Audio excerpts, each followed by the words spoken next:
That doesn't happen very often. And we're live. Hey, everybody. Hey, Laura. Hey, Cody. Hey, everyone watching live as you ought to do at 7:28 on a Tuesday night. My Android phone says 8:30. Okay. 7:30. Well, don't everyone watching live, don't expect that we're always going to be this punctual. Yeah. Hey, everybody watching live. I'm sure. Let's see. I bet Annette's out there watching. Hey, Jeff McKinney. Hi, Jeff McKinney. Hi, Cody. Yeah. Hi, Laura. If we're on time too often, the spicy pickle poltergeist is going to get us. Oh, God. Okay. Let's end all the inside baseball jokes with that. All right. Anything else, guys? Or you think we're set?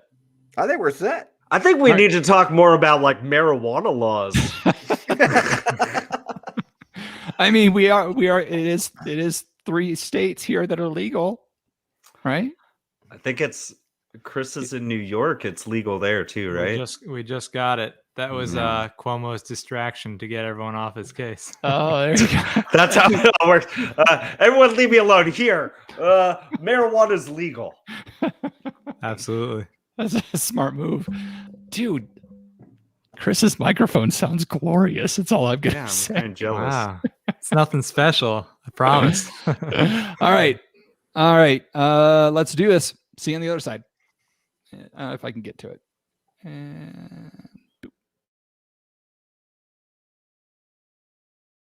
At the sound of the tone, the official "We Like Drinking" time will be 5 o'clock.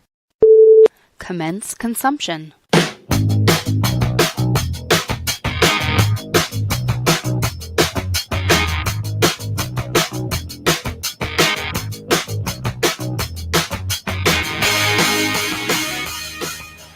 This week on episode 332 of the We Like Drinking podcast, we'll be discussing beer, drinking beer, and selling beer with Chris Weiss of Halftime Beverages. So crack open that beer, uncork that wine, and let's get drinking!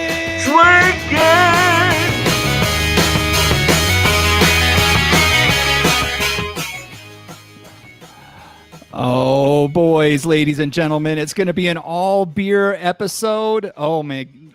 Folks, Jeff Solomon is already letting the man bun out. So, we're in for one heck of an episode. So let me just say cheers, my podcast drinking friends, and welcome to Happy Hour 332 of your favorite award-winning topical beer and wine education podcast focusing on fun. You know how much we like to have it. So make sure you never miss another episode of our brand of drinking fun by visiting welikeDrinking.com/subscribe. Subscribe. All right.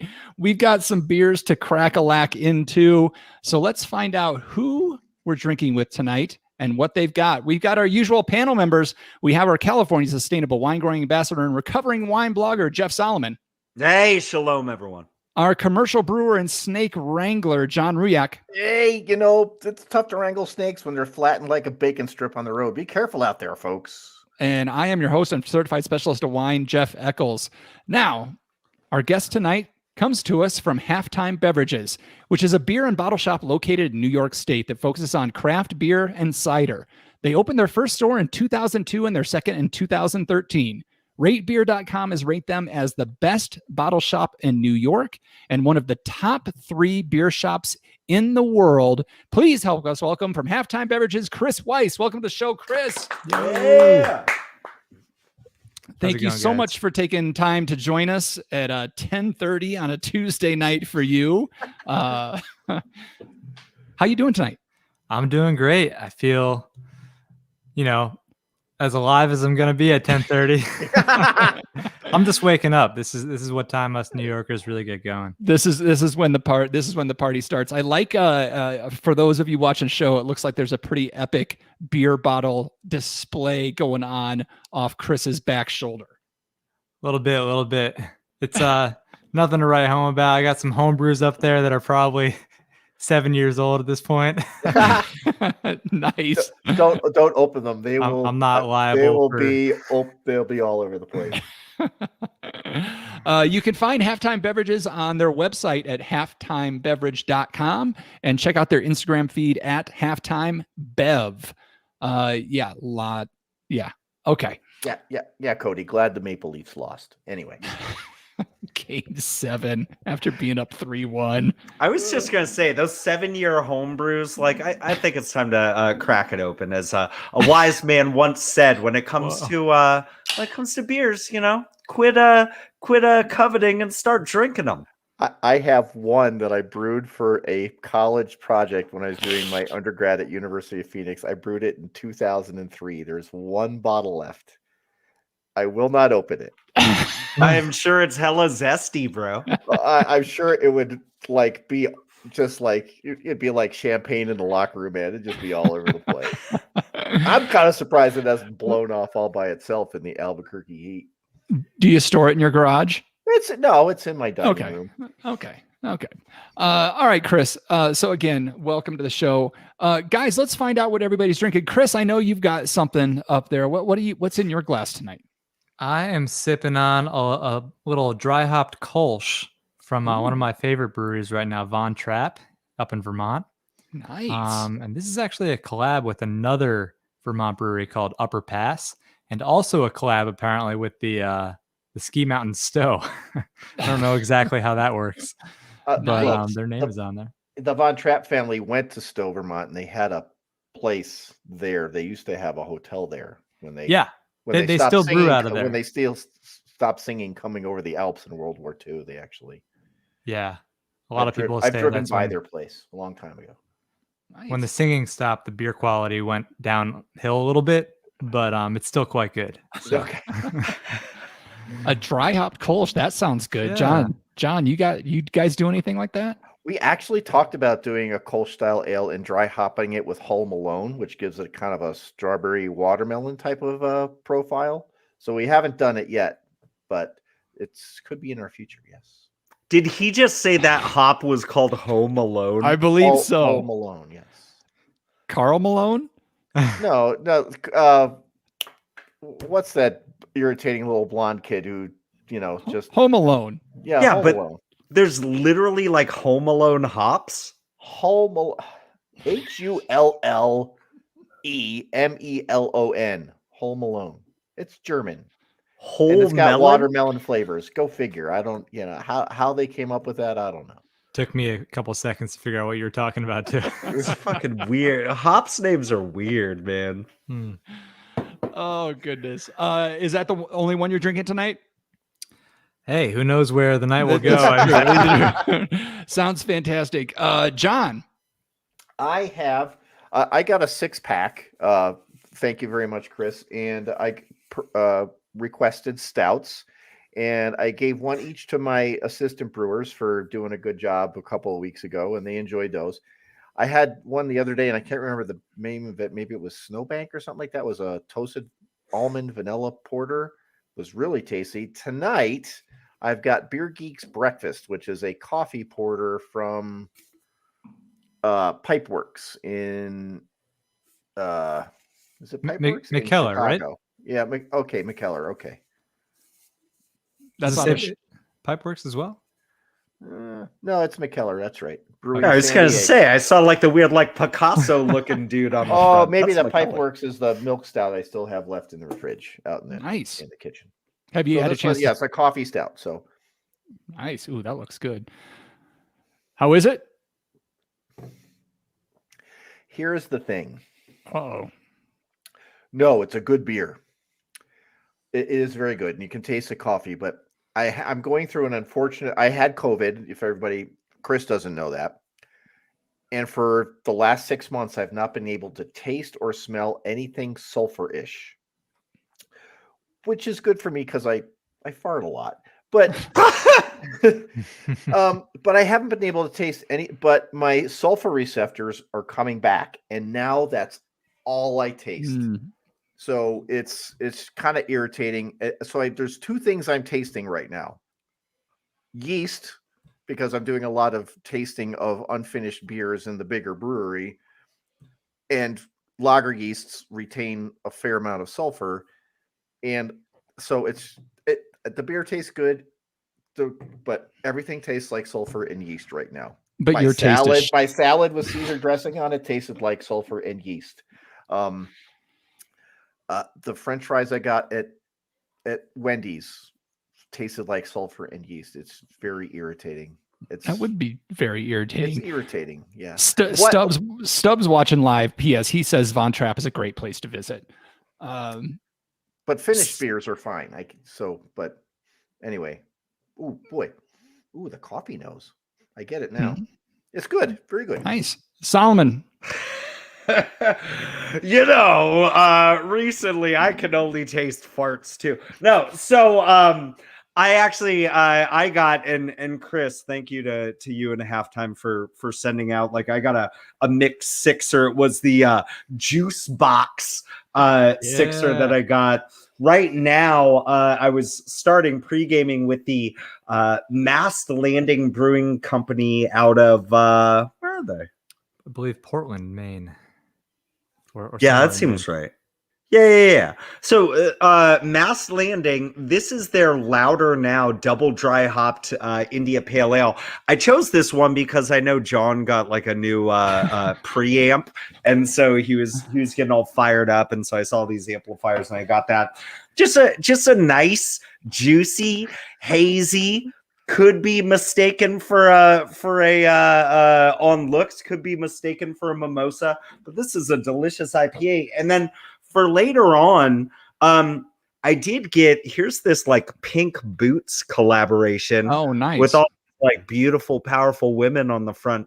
This is the Kings County Brewers Collective out of Brooklyn, New York. They're Dynamite Daredevils IPA, and this is a Pink Boots brew. So I'm looking forward to getting into that as well. But my God, I was just so impressed on because beer is so regional, and I'm so used to seeing like even though I think craft breweries are getting really good at like spicing things up with like different labels and stuff like that, but like seeing like breweries that I never see in the store and I rarely have access to being delivered to me, like it's just really been kind of a treat to explore things on the other side of the continental US. So that was kind of, that's an amazing part of it, is stuff that we just flat out can't get that we're able to get through this through halftime. Take your pick, listeners. Either I didn't get my shipment or I drank it all before the show. I'll let you guys decide what happened. I went with the hazy IPAs as well. I've got one from Melvin, the Cloudy 5000 hazy almond IPA, and I've got the Side Hustle Haze from Almanac Beer Company. Jeff Solomon, you'll love this one. Fresh, unfiltered, and dank. So I'll be getting in that one a little bit later. I know you like the dank. You're muted, Jeff Solomon, so your insults fall on deaf ears. I was actually going to say, who doesn't love a dank brew? That's right. All right. So we've gotten through a little bit of the beer. I think it's time for us to wake up the brain cells as we get ready to knock them down with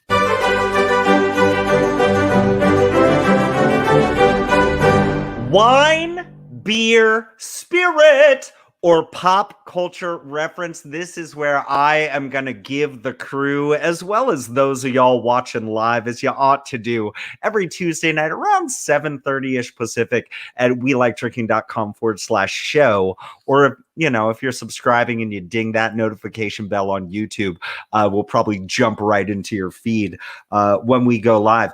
I'm going to give this crew a term, and they're going to tell me, do they think this is a wine term, a beer term, a spirit term, or some sort of pop culture reference?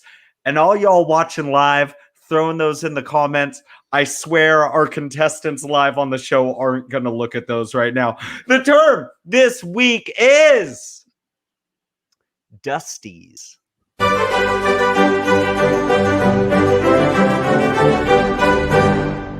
Dusties. Is that a wine, beer, spirit, or pop culture reference? John Ruyak. Well, I'm going to do everybody a favor and ask you, how the heck do you spell that? Dusty's is spelled Dustiies,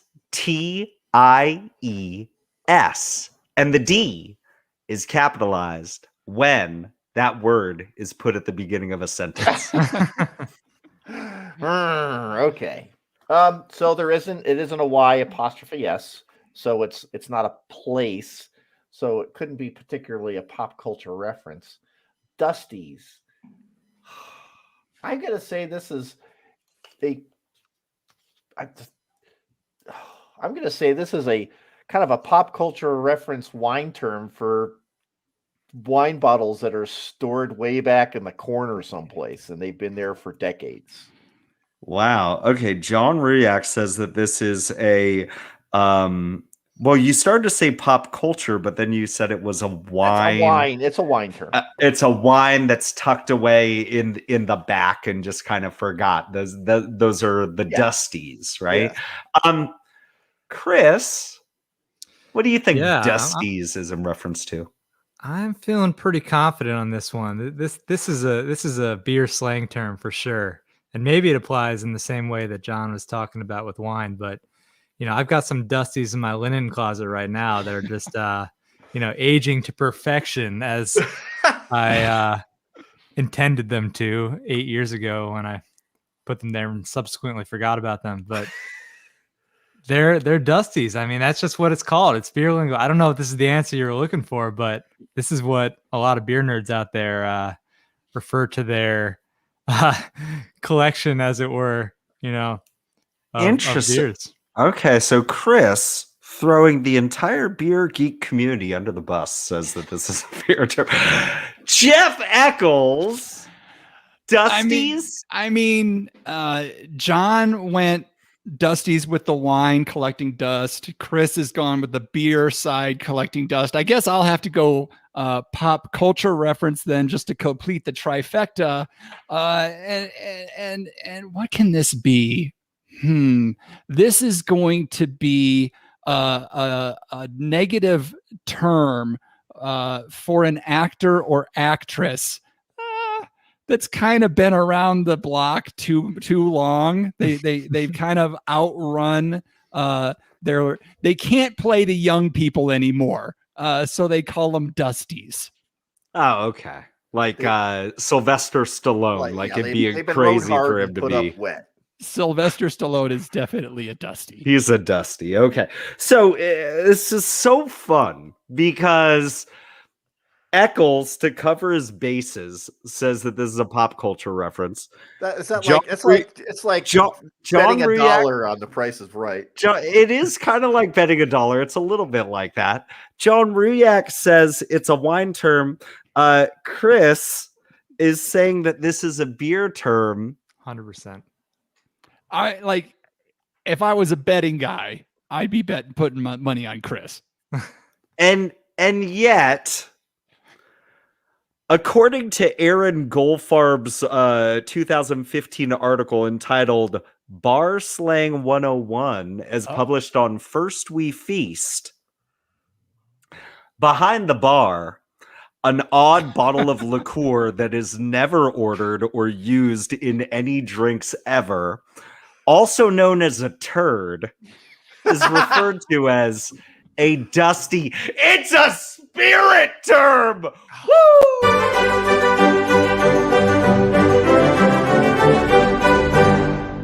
Dusty's. We should get points for saying it has something to do with dust on the bottle, at least. This was so great that John and Chris were totally right on with the definition, just not my train of thought. Yeah.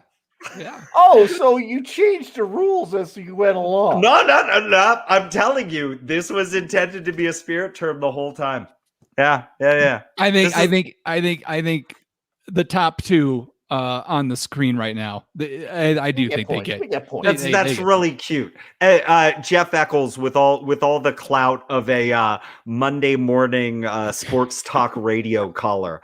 I feel like the New York Jets should have won the game. What was that, Jeff? I feel. Yeah. See, I do have the power. I can mute you whenever you want. That's gonna go over great on the audio only version. I think it will. I Way really to think go. it will. All right, Chris. We've monopolized your time enough with the random just nonsense that we start the show off with. Let's get to you and what you came here to talk about. So, Halftime Beverages, been open since 2002, expanded in 2013. Now shipping fantastic beer all over the U.S. Was the shipping beer part of the initial plan when the place opened up, or is that has been something that's evolved over time? So the story of Halftime is long and twisted, but no, that shipping beer wasn't really a thing back in the early 2000s. And when we started doing it, we were, I believe, the first. I wasn't there at the time personally, but I think we were the first in the country to attempt that kind of thing. But previous to that, we were just a beer store, a larger than average beer store, you might say.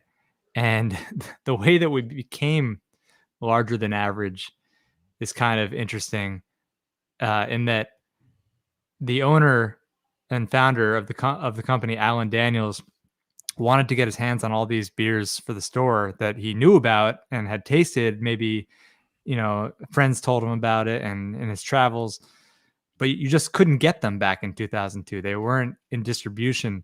So he literally became a distributor. He applied for that license. And so they were a retailer and a distributor, which, yeah, you're kind of overstepping the 3-tier system, the dreaded tier system, but so be it. You got to forge your own path, I guess. If Budweiser can do it, why can't somebody else? Exactly. and that's how we kind of started growing the selection of beers.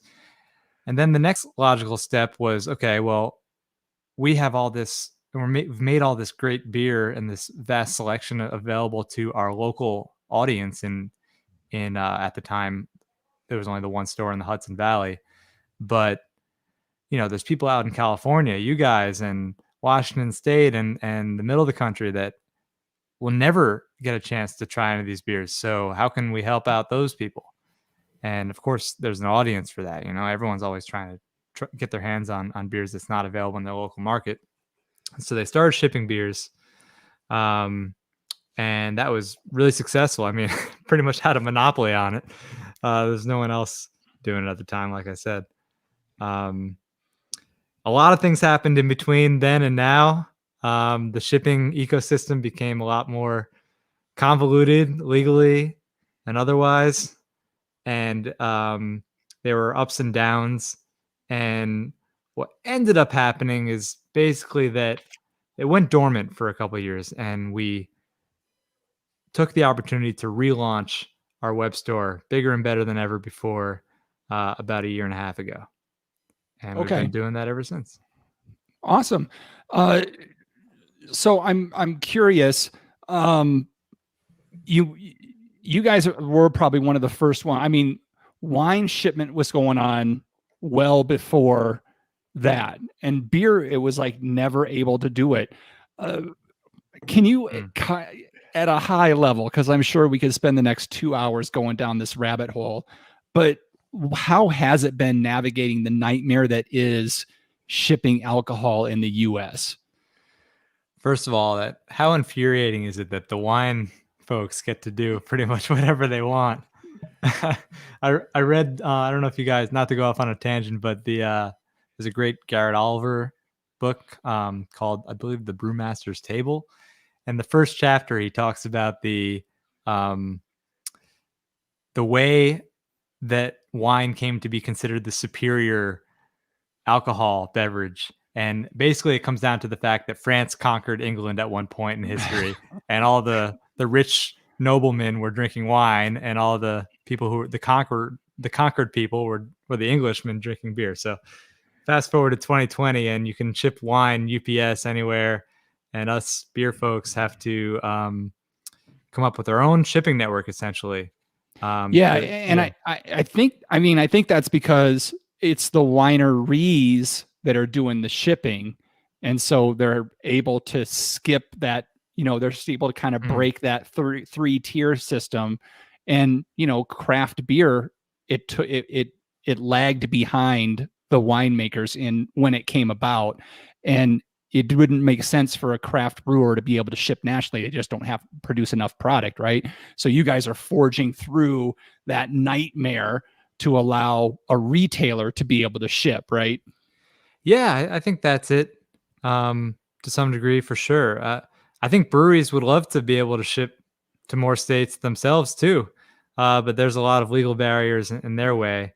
I think it's actually harder for them to ship out than it is for us to reach a certain That's crazy. regions. That's crazy. Anyway, sorry. Yeah. I'm sorry, Eccles gets all fired up when it comes to like, shipping things across state lines. Have you considered state commerce? Have you considered just like drilling a hole straight down into the earth and then just kind of doing like one of the old like the bank drive-through tellers where it's like a vacuum that just shoot, and then it just like stuff just ends up in different states? You're like, I don't know how it got there. We Just quoted somewhere that in the- out. Yeah, we did get a quote for the bank tunnel system. It was a little bit outside our price range, but we looked into it. Isn't that what Elon Musk is doing in LA? He's just going to be shooting big cans of beer through underground. I think here in Colorado too. Or yeah, rocket ship straight up, wait for the earth to turn, and then it comes down. You're like, sorry, the earth moved. That's what Starlink is, right? It's just a can delivery system by a satellite, right? Anyway, John, did you have a question for Chris? Well, I was just curious about how the original store kind of grew. I mean, was it basically all the engineers and people working at IBM, living in Poughkeepsie and Newburgh, and just driving into the shop and picking up all these cool things? That would check out, like tech nerds and beer nerds. I think there's a lot of overlap there. Yeah, I've got some. Sure. I got some friends from Poughkeepsie and Newburgh from way back in the day. Shoot, I had somewhere to go after that, but I don't remember what it was. Next, I'll Oh my remember in God. a second. I'm old and I'm tired and busy. You're on it, John. I love you. So, I guess what I would ask is this, Chris. Just you mentioned how it's it was kind of Halftime was one of the first to ship beer, and then kind of went on hiatus, and then kind of came back. I know that there's always challenges in terms of commerce, like shipping things over state lines. I guess what I'm wondering is it a challenge to maybe like, I don't know if rebranding is the right word, but essentially to like say, yeah, we used to do this thing, we didn't for a while, but now we're back. Is it a challenge to re-implement that? Like, did you have to like bring some people back into the fold with that?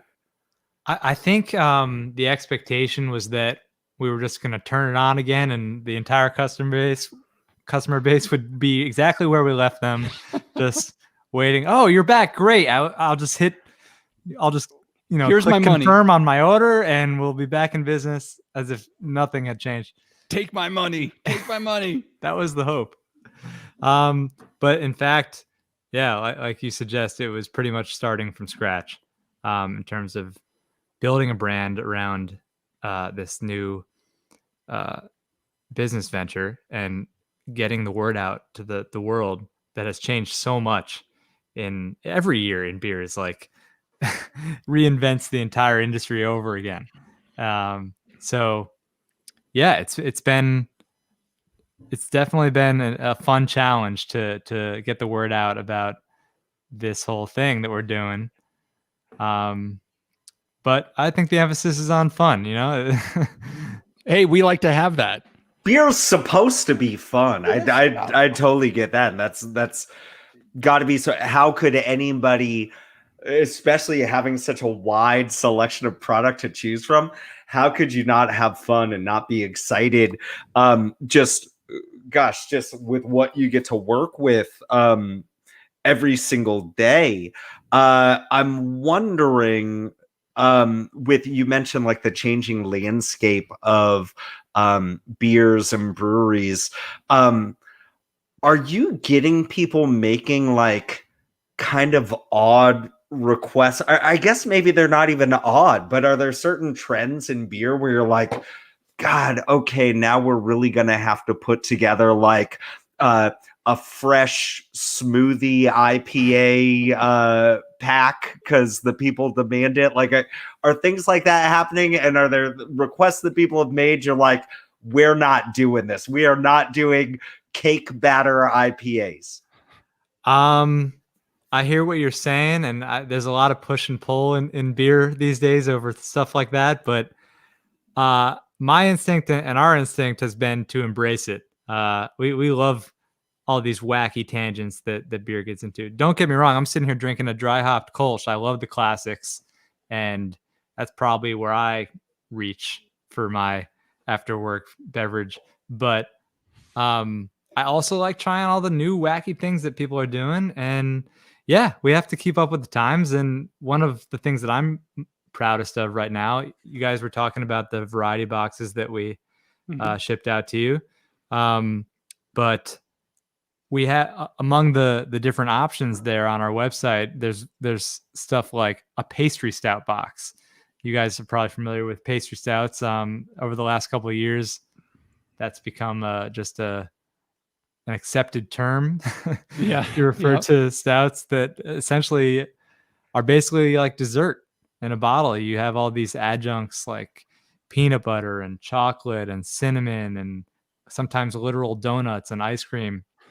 And I think a lot of breweries and industry veterans kind of recoiled in horror when this started coming about.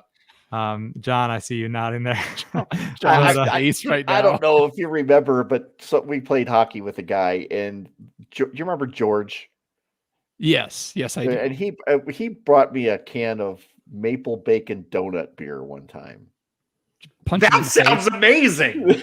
Did you throw from Rogue? Did you throat punch him? Yeah, I think it was from somewhere in Oregon. Yeah.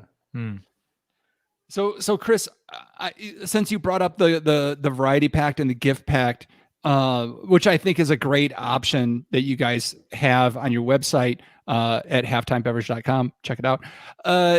How often do you rotate through those gift and variety packs?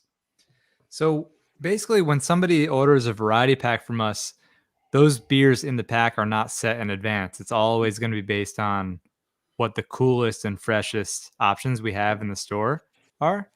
And so you're basically putting your faith in our staff, and I would encourage you to do so. Everyone there is super knowledgeable and stoked on beer. And so when you order that pastry stout box, you have a guy literally walking through the aisles of our store saying, "Oh, we just got this pastry stout in last week. He would love that. Oh, here's another one we just got in with cinnamon donuts." And so it's not really curated. It's just kind of like this random thing where someone goes through and kind of that's nano curation, dude. And my follow-up, I think the next logical question that everybody in the chat is trying to type, but I'm just too quick, chat. Chris, do people have an option where it's like they get this hand-picked, nano-curated box, John, and they go, I want this exact same person to pick out my next pack. Like, could I make a request like, hey, that's Chris cool did a great job. Can he do my next one? Because he knows what I want. Wow, that's a great idea. And I also like your nano curation term. I might have to steal that for our Chris, please. That's Chris, what I do. Please don't encourage him. Please don't empower him. Follow me at Jeff is Rad on Instagram for more advice. And if you like what you hear, that's Jeff is Rad on Top Shots. Send me your moments, everybody. Wow. So, Chris, I mean, I know you're more into fulfillment, but is in the technical issues with doing that, and you guys aren't importers, correct? No, we get beer from around the world. But you're working with Merchant du Vin and Oh, I see what you're Amberness saying. and those kind Right. of people. Are you reaching out to them to try to bring you a different stuff? I mean, here, help us spread our or increase our variety. Or are you guys reaching out to people like that to kind of find the interesting stuff that's happening in other parts of the world? Yeah, I mean, our buyer does a great job at that. He's been doing it for us for years, and it's one of my best friends, Adam, actually. And he's always talking to the distributors and what we can do to bring in cooler stuff from around the world and all that. We just got in a beer, if you can call it a beer, I think you can. In the last couple of weeks, that is kind of lighting some corners of the beer world on fire. And that's a Korean beer called Maki, I believe. It's based on and inspired by Korean rice wine. And it tastes like fruity, and it almost tastes like a puree consistency. But it also tastes like winey in a way. So yeah, I'd like to think we have our finger on the pulse of what's happening internationally as well, and are always trying to broaden our horizons there. I just got to know then, like when is like the meat lovers pack coming out with like oyster stouts and smoked whale testicles? Are we gonna go down that route yet? Wait, you're familiar with the whale testicle beer, right? We built our brand on smoked Okay. whale testicles, my man. Okay. Wait, I wasn't Did sure you if you guys were just get your throwing hand- that out there. Did you you guys have get it, it? Chris? You guys have it? We don't have that one. And in Come fact, on. believe me, we've been searching high and low. We've wasted too much time on it already. It's our literal white whale. I literally is. need nano curated smoked whale testicle beer. All right, Just all a right. little Chris, you just don't Back to the know. lab. For the first 3 years of our podcast, someone, myself or Solomon, would reference smoked whale testicle beer every episode for like 200 episodes straight. It was the bane of my existence for 3 years. I don't see any way around it, really. I don't understand how like people could think of that as being like animal cruelty. Like one testicle takes care of the whole year's batch, and they're going away with the other one. So you know, Chris, I don't know, man. I'm with you. I'm on the Well, I hunt. think it's more the fact that it's smoked with sheep dung. It is more the thing. oh, so it's not vegan because it uses. the comments are lighting up about SWT right now. I'm having flashbacks. I'm having some PTSD moments here right Been a now. while. Wait, but you think that goes in the meat lover box, though? I don't want to glaze over that fact. Yeah, I don't know what else you would call that one. I guess, Meat- yeah, it's literal meat. Meat lovers. Chris, We to work once on that interviewed one. a guy that did like a pepperoni pizza beer. We could throw that one in there too. All right. I've lost this episode so fully. Chris, as far as like the U.S., if I'm looking at the U.S. map, where is a majority of the beer that you're bringing in coming from? It's definitely hyper local to us for the Awesome. most part. I'd say at least 50% of what we offer in store and online are from tri-state area, Massachusetts, Maine, and of those breweries, we're getting like the cream of their crop. So there's some like heavy hitters in those areas. You might have heard of like Other Half, Equilibrium, Grim Artisan Ales out of Brooklyn. Yeah. And so we're able to, because of our proximity to these breweries and our relationships with them that we built over years, we're able to get the same stuff that they're people are waiting in line in the cold, in the rain. Or and so the next question, where are you? How many states are you able to ship to? So we ship to 30 states right now. We're always trying to work on new states, and Yeah, people are okay. always asking us, "Oh, can you ship to me?" And we're working on it. We're getting there. Right. But, Are the majority of the bigger states taken care of, like California, Texas, Florida, Colorado, obviously, New Mexico? Yes, all the states you just mentioned, we do cover. Yeah, I think all the big ones for the most part. I think you said Portland or Washington State, Yeah, Oregon. So okay. we even shipped to Alaska, which Oh, I was going to say for sure that was going to be one you didn't. Swayze, if you're listening, chance to go get back to your home roots and get some beer from back home. And I was actually pretty stoked as I was just as I really started checking out these beers over the last couple of days, and then I went and looked at your website is slick AF, and I have to say, above anything else, I think there are so many businesses that neglect not just like an online presence can be seen in a lot of different ways, and your Instagram feed is legit. But I swear to you, like so many times, like you might end up at a business and their actual literal website sucks, and they might be right down the street, and I might never go. But just checking out halftimebeverages.com, like I was just stoked on the layout there, and I was like, here I am on this podcast. Maybe it was a special thing that they were able to send it my way, but like really quickly, I was able to put in my zip code and see like, yeah, it's coming to me. So I think, those of y'all wondering like, am I really that special? Type in your zip code. If they deliver, you're special. And if not, sorry, like do better. Live in a better place. That's move what to I a say. better state. That's right. That's right. Again, You're you the can check problem. that out. You can check that out at halftimebeverage.com.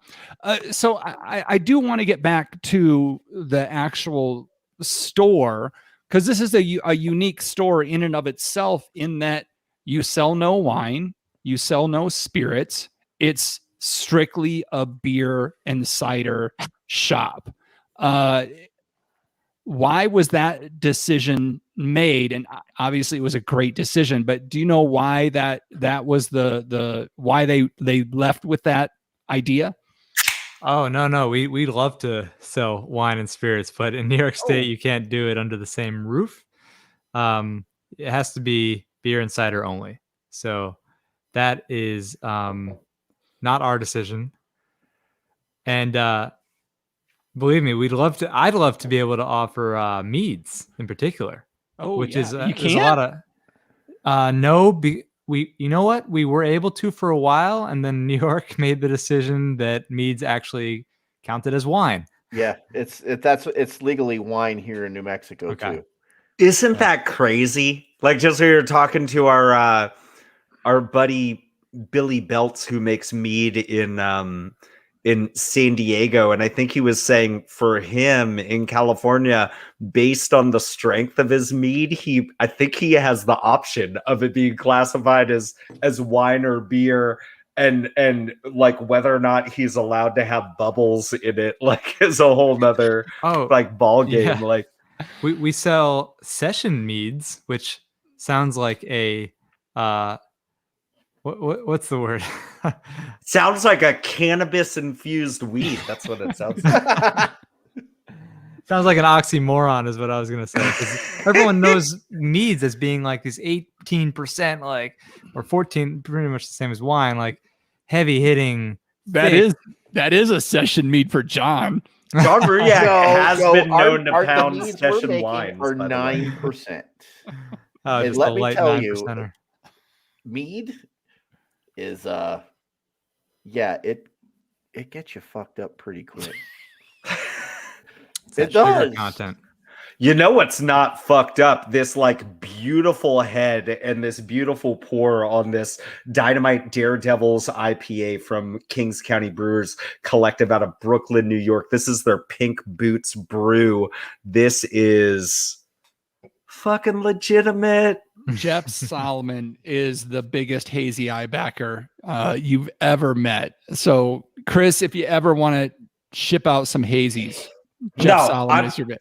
Chris, we need some background here. I have nothing against hazies at all. But what I do have against is when I go to a restaurant that their beer list you can't get an IPA that's not hazy. I'm just saying, every once in a while, I want a clear beer. Is that weird? And you're in California, right? Mm-hmm. I mean, that's the West Coast IPA. Is it dead out there on the West Coast? It's this East Coast bias, this Northeast Coast bias has just like blown across the U.S. like a nor'easter. That's a thing, right? A nor'easter. That's what it is. No, yeah, the hazy tidal wave hit here about 3 years ago, and I don't think it's stopping anytime soon. Not going anywhere anytime soon. Albuquerque has resisted the haze. There's only a couple places that make hazy IPAs in Albuquerque, and we may actually knuckle under one of these days. I think West Coast is making a comeback though. I think I feel the momentum slowly building. We get comments all the time. When are you guys going to offer a West Coast variety box? And honestly, it's hard for us to even have enough inventory to put together to offer that on a regular basis because everyone's making hazies. But yeah, I'm starting to see it build. I think I'm ready for it. John, you guys should talk after the show. You should ship to New York, John. Well, we have to get FDA. We're only selling for carry out. We're not doing the whole FDA thing yet. Rocket ship. You can buy one of those like model rockets at the toy store for $10. Take it down to Spaceport America and have Richard Branson take it up into space and then land somewhere else. Yeah. Sir Richard Branson, whoever. So Chris, people, I know by now people are interested. Is there a monthly club or anything like that they can sign up if they want to get a beer of the month or cider of the month or anything like that from you guys? Oh, there absolutely is. We have a bunch of different clubs. Hazy IPA Club. We've got the Whale Testicle Beer Club. The Meat Lovers Club. You just get one heavy shipment a month. That's right. 24 bottles of Whale Testicle beer.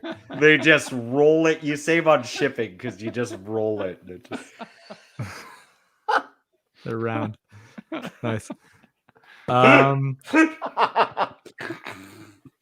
Yeah, currently we offer more than a couple of different club options. And what we like about it currently is that you can set your specified time that you would like to sign up for. So say you're getting this as a gift. Father's Day is around the corner. You don't want to be on the hook necessarily for beer for life for dad. You like him a lot, but he's not that cool. He's only like 4 months worth, right? Exactly. Yeah. So you can go 3-month subscription, 6-month subscription. If you really like him a lot, you can do 12-month subscription. And yeah, every different variety of beer that you can think of. There's even a cider version. So is it you sign up for, a juicy, hazy, a stout, or can you just be like, whatever, dude, ship the old man whatever you want? Yeah, we try and have some fun with those clubs too. So we've got like the Around the World Club, and that'll just be a collection of beers from all over the world. We've got the Made in the USA Club, and that's going to be all beers, made in the USA. Yeah, so we try and keep it creative and fun. There's a lot of different options, so awesome, something for everybody. Plenty of stuff for people to choose from. You can do clubs, beer club, cider club, gift packs, variety packs, all kinds of stuff that you can check out at halftimebeverage.com. John, any other questions? No. Yes, I do, but we'd be here for go hour. For it. Ask your question, John. Jeez. So, I mean, do you guys have do you have a way of pulling things in and getting them out quickly? Is it kind of like, hey, we got this, we're going to get this out in the 6-packs or the mix packs that we're going, so that we move through this stuff and we're just sending out the freshest stuff? I mean, it's an operational question, I guess.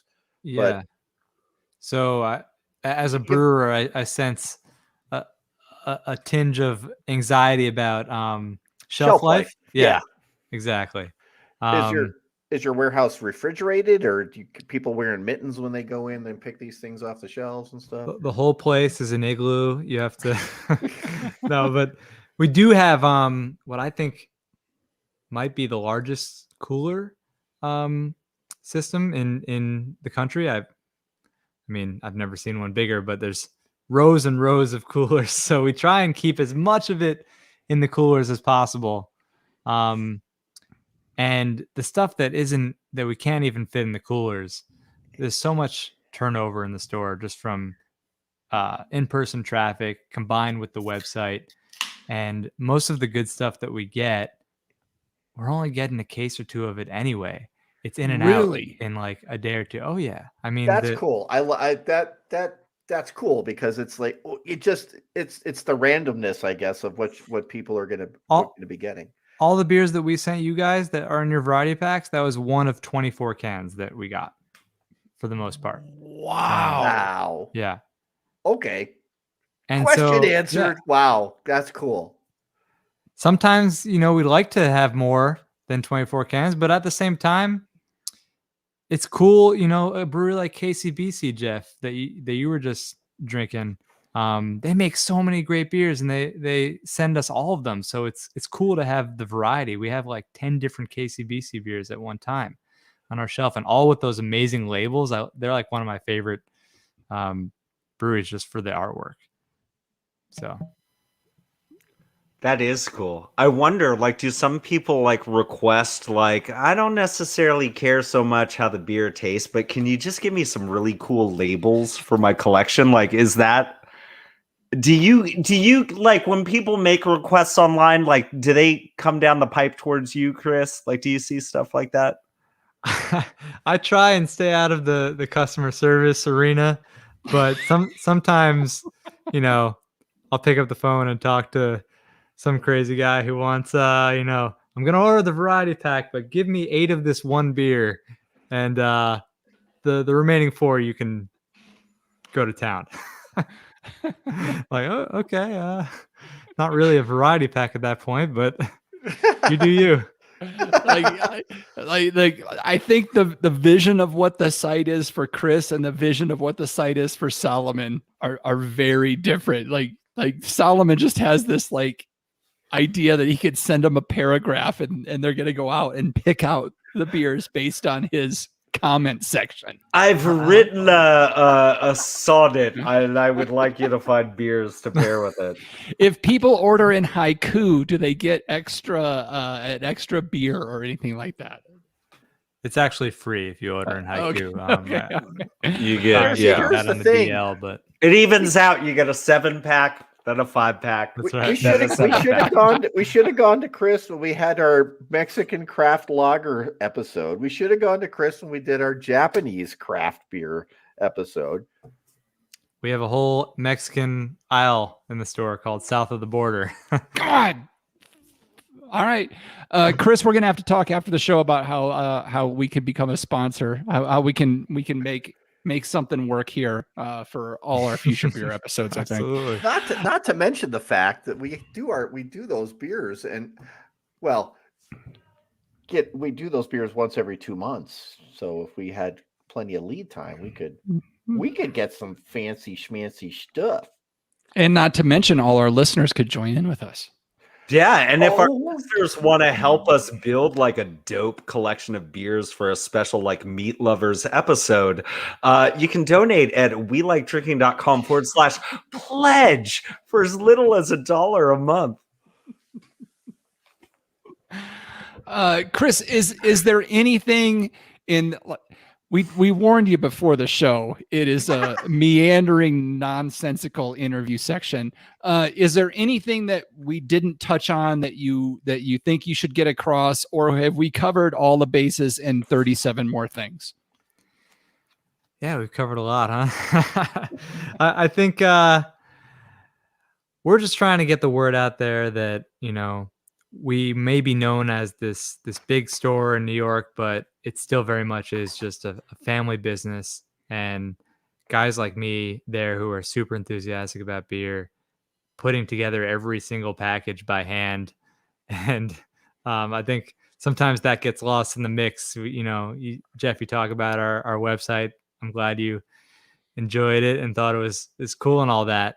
But, sometimes people think we're bigger than we are. We're just a little shop in New York, maybe bigger than a little, but, we're still the little guy at heart, and we just want to make everybody happy and send out boxes that we would be stoked to land on our porch. For sure. And, a lot of our listeners, honestly, are west of the Mississippi and Florida. We have a lot of listeners in Florida. So this is I think that was one of the things I was most stoked about when I learned about you guys, is the opportunity to get these beers and these styles of beers that just I can't get in Colorado. Michigan, sure. Iowa is about as far east. Chicago, maybe some, is about as far east as I can get in the stuff that I pick up locally. And this just gives me such an opportunity to get the Northeast area delivered to my door. I love it. Yeah, that's what we're here for, man. All right. Jeff, any last questions? Yeah, I'm sorry. I can't let you leave this interview without some hard-hitting questions. I see that Halftime sells merch, and I just need to know whether or not your koozies have been double-blind tested for cool retention. They've been double top secret tested in all the most vigorous labs. Yes. It will keep your beer cold for 37 days. Is it true that your koozies keep beer cold for half the time as a normal koozie? For half the time? It's Halftime Beverages. This feels like a trick question. No. Okay, good. All right, you are passed. false. Anything else, Jeff? How many beer league softball teams do you sponsor in the local area? Too many. And are they all? You can level with me. Are they all assholes? They're all dicks, man. Okay, good. I don't get it. What is it with fuck these? those guys. Okay. Dude, what is it about softball, man? They're all fucking shitheads, man. You guys are hockey players, I heard, right? Yeah. I don't play that yeah. shit. Oh, okay. John I actually used to play some beer league softball, but when you're standing 5'8" and you're pitching and linebackers are nailing line drives that you can hear as they whiz back by your ear, you tend to not like those folks. Chris, what position do you play in softball league? Oh no, I was saying I'm a hockey guy. You are? Throw me on a baseball field and I'm in the outfield staring at the sky. Yeah. Losing my mind. Yeah. What position do you play? Left out? Put you on the blue line low and you're good to go. All right. Okay. Well, if we're talking about sports, obviously it's last call. Time to clean house and lock the doors. You know what we do here, folks? We're looking for a little bit of help from you. Jeff Solomon, if the folks want to follow us on the social media platforms, how can they do so? I don't know if I can do this. Okay. We are on Twitter. I mean, we exist there. I don't know if we do anything there. And that's at We Like Drinking 1. That's the numeral 1. You can find us being hella interactive on the Insta, and that's just at We Like Drinking. Come find us on Facebook, though. You can like our page. That's cool. But what we really want to see is you become a part of, and this is what's so important, our community in our private group on Facebook known as The Tavern. If you're on Facebook, just look up We Like Drinking The Tavern, or if you want to challenge yourself, go to the little URL box at the top of your browser and type in http:// www.welikeDrinking.com/tavern, or is it the tavern? I don't even know. But anyways, come find us. We will gladly accept you into the fold. But don't get too crazy on those Friday nights when we do those roll coasts. Some of that stuff gets kind of scandalous. It does a little bit. The pictures that are there, you shouldn't even look at the whatever you do, especially like my bosses, people that respect me. Please don't come to WeLikeDrinking.com/the tavern and see what goes on Friday nights. I don't want any of this getting out. It's insane. It's absolute insanity. What happens next will blow your mind. Every time. Number 17 will blow your mind. We did get a question from the Peanut Gallery, Chris. JVB wants to know if you have a favorite funny named beer. Sure. The smoked whale testicles. I mean, I would say that this brewery, Evil Twin, in Queens, pretty much all their beers have hilarious names. They do have some good ones. There's one in particular recently that it's just kind of like meta comedy, but I just found hilarious working in the industry. And it's called Guys, I've been really getting back into IPAs. It's just like said no one ever, right? Because like when did IPAs didn't go out of style, really? I don't know. I did have a good friend and listener of mine in the last couple of weeks to ask when the IPA thing was going to die. I was like, no, it's not. Actually, I did Evil Twin way back in the day, and they made 2 different Russian Imperial stouts that you had to mix together. Ooh. Oh, yin and yang you're talking about. Yeah. That was really cool. That is cool. John Ruyak, if the folks have some thoughts on the show and they want to leave a review, where can they go to do so? Well, you could search us up on Apple Podcast and leave a big fat 5-star review. And if you like this episode, 5, not 6 stars. We only accept 5. But if you like this show in particular, share it with a friend. And we picked up another 5-star review this week. I didn't check. I'll be honest. I'll defer to you. The notes say we did. Sweet. I'm just reading the shit you told me to read, dude. This is what happens when I go out of order. John, please don't read the show notes. We all stopped doing that a long time ago. way back machine. Guys, in 2019, someone left us a review. Awesome. And if you've done all that and you're looking to do a little bit more, consider becoming an Uber supporter of the show by visiting WeLikeDrinking.com/pledge to find out more about how, for as little as $1 a month, you can help keep this beer, wine, and spirit train rolling down the tracks. You can also find the show notes for this episode with all the links to the stories or mentions we had at WeLikeDrinking.com/episodes. Chris, one last time, where can the folks find you guys on the social media platforms? We are on Instagram at halftimebev, and Facebook as well. Facebook.com/halftimebev.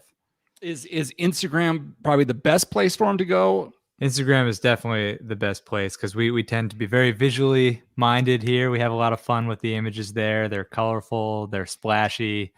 That's the place, and we're super active there. So give us a follow. Yep. Agreed. So check them out there and visit halftimebeverage.com if you want to go place yourself an order. But we've reached the time where I get to say, okay, panel, let's take one last trip around this table and get some final thoughts before we shut off the lights. John Ruyak. So yes, it is the best time of the year because hockey playoffs they're the best. But let's have another sports-minded thing. I hope Naomi Osaka is doing okay. And I hope she sets a trend that sports figures aren't forced to do press conferences. It's just stupid anyway. I don't, you know what? It's dumb. I don't really care about what they have to say after the fact. They either won or they lost, and it's on them, not me. I am That's not it. a role model. One of the best commercials ever. Jeff There you go. Solomon. Yeah. Sorry, microphone stuff. Yeah, and I would just say, and John, thank you for bringing that up. And I think in general, like, you know, we need to just can we just humanize the world? You know, we've been stuck in these boxes long enough to where I think sometimes we forget that there's people on the other end, and a lot of folks are dealing with stuff, right? I've had a heavy heart recently because the big elephant in the room that's been in the room of the beverage industry in general, and we've talked about it with this reckoning in wine, but right now, like, there's been a big groundswell in craft beer, you know, to the point where there's folks that I know that have been implicated in some horrible things. And the reality is, I think that as consumers, the nice thing about beer is, you know, if we know that people that make good beer are bad people, we can find other places to get beer, and we don't have to support people that just really don't belong in this industry. And so I would just hope, like, people are listening to the stuff. There's so many things that happen where we talk about, like, breweries and just other establishments and wineries where it's like, yeah, people have known for a long time that so-and-so is somebody that you shouldn't really be around. Well, how about before it gets to this crescendo, when you hear those rumblings, it's okay to, like, not dismiss it and just go to other places where you can respect the folks that are putting things in your glasses. Yeah, it's been a heavy week. Everybody take care of each other and support each other, and fucking don't let's not make excuses for misogynistic assholes in our industry. They can all fuck off. Well said, Jeff. Chris, any final thoughts before we let you get out of here? Oh man, you guys went deep on those final thoughts. But Right. We got all fucking meta world peace in here. I'm sorry. I'm into it. I mean, I agree with everything that Jeff just said, and I just want to echo that. It's pretty horrific to hear what's been going on in our industry, which is just supposed to be, you know, fun, and that's the beauty of craft beer. It's fun, whereas I would say some of the other industries in alcohol don't have that, like, element of just freewheeling, colorful expressiveness that beer has. So, you know, it's just a shame that there's a toxicity that's being injected in certain corners of the industry. But I'm liking the way that a lot of breweries have handled it in terms of responding and making substantive change. So I think we're on the right path. And everybody remember that women can brew fucking amazing beer. They really do. We've had several of them on the show. You know, yeah, don't be a dick. I mean, it all comes back to that. Don't be an asshole to people out there. So sorry we went so deep there, Chris, on this closeout. Needs to be said. But we really do appreciate taking the time to join us. We appreciate you taking the time to send us these amazing beers. You know, folks, West Coast, Mid Coast, South, this is an opportunity for you to get some of that hella good northeastern beer that you have craved for so long. So check out halftimebeverage.com. and see what you can get your hands on. And Chris, thank you again for taking time to join us. We really appreciate it. Oh, thanks for having me, guys. It's been a blast. And with that, I'll say thanks again for joining us at the We Like Drinking podcast, where you'll never drink alone. To the north, to the east, to the west, to the south. Put it all together, and that spells news. Jesus Christ. What? Viewers, those of you watching the show tonight, before you leave, next week. So the week after next week is one of you in the peanut gallery is going to be joining us. That's next this week? side is on this side of the microphone. We're bringing a peanut gallery member into We're breaking the fourth wall. okay. we are I'm calling breaking. in sick. We are Thanks for we the are wine. Bro. breaking the fourth wall next week. Who could it be? We're bringing somebody on to talk about cellaring wine that's in the peanut gallery right now. I think if you look at the comment section, literally 9 out of the 10 comments are from this person right now. So get ready. Oh God, Jesus. That guest might have the second best audio setup as any guest we've ever had. This is true compared to Chris. All right, JBB. You're looking at Chris's mic setup and you're like, shit. You're listening to his beautiful tones coming out of his microphone. All right. Oh God, John's getting the microphone out. I'm going to let everybody watching live go. We will see you all next week.